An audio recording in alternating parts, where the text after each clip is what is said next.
Middle class families की अक्सर एक कॉमन थीम होती है। वहां प्यार और खुशी आपको घर के हॉल में गूंजती नहीं मिलेगी। वो कहीं किसी अंधेरे कमरे में बंद होती है। वो कमरा जिसे खोलने में हमें डर लगता है। डर ये कि यार पता नहीं बाद में इस खुशी की कोई कीमत तो नहीं चुकानी पड़ेगी। ऐसे में फिर बेस्ट पॉसिबल सॉल्यूशन ये निकाला जाता है कि चलो उस कमरे के दरवाजे पर ताला ही लगा देते हैं। वो ताला दिखाई नहीं देता पर सुनाई देता है। वो ताला कुछ ऐसा है, अरे बेटा अपने नसीब में तो बस इतना ही है। ये इतना बन ठन के क्यों रहती है? कल को अच्छे घर का रिश्ता नहीं मिलेगा। इतना बड़ा मत सोच भाई, नजर लग जाएगी।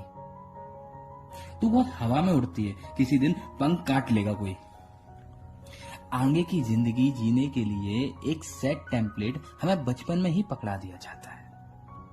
पहले एक हैप्पी सेंटेंस बोला जाता है और उसके पीछे कैपिटल लेटर्स में डर से भरी बात भी जोड़ दी जाती है, डरी हुई खुशी। क्यों किसी नोवेल, किसी फिल्म या सीरियल का कोई किरदार जब क्लाइमेक्स में कुछ ऐसा अचीव कर जाता है जो हम करना चाहते थे तो हमें वो रिलेटेबल लगता है। किसी फिक्शनल कैरेक्टर की जीत हमें हमारी महसूस होती है और अपने ही हिस्से की खुशी वेल डिजर्व सी नहीं लगती। एक पूरी जनरेशन आज ऐसे ही सिमिलर इश्यूज से डील कर रही है। सोचने वाली बात तो है और शायद बदलने वाली भी। आप, मैं, हम सब न जाने कितनी ही बार खुद को ये कहते हैं कि मैं वो फलाना कदम इसलिए नहीं ले पाऊंगा क्योंकि क्योंकि क्योंकि हम सब के अपने क्योंकि हैं। वो क्योंकि जो बस एक सहारा भर है हमारे, वो हिम्मत नहीं जुटाने पाने के, जो शायद हमें तब मिल जाती अगर हमें बदले में ये कहा गया होता कि जितना हंसना है हंसो, अगर रोना पड़े तो रोना भी जमकर, आगे फिर हंसने का मौका जरूर मिलेगा। उस एक पैट ऑन द हेड, एक हग, एक आई एम विथ यू के इंतजार में बहुतों की जिंदगी निकल जाती है और फिर वो तलाशी जाती है टॉक्सिक रिलेशनशिप्स में, टूटी शादियों में और ओल्ड एज होम्स में।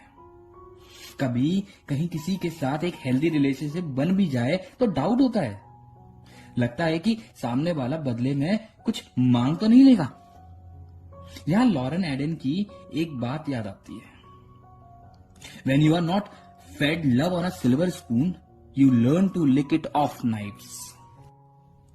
अगर सेल्फ डिस्कवरी के रास्ते पर आपको कभी इस फेज से गुजरना नहीं पड़ा तो अपने प्रिविलेज को एक्नॉलेज करके ग्रेटफुल महसूस कीजिए। जनरेशन वेल्थ, नेपोटिज्म की बहस में ये वाला प्रिविलेज बहुत नीचे दब जाता है। फिर भी यही वो मांझा है जिसने शायद सबसे ज्यादा पतंगों को उड़ने से रोका है। आखिर दुनिया की सबसे कलरफुल पतंग भी अपनी छत तभी छोड़ पाएगी जब उसे ढील दी जाएगी, लीप ऑफ फेथ वाली ढील।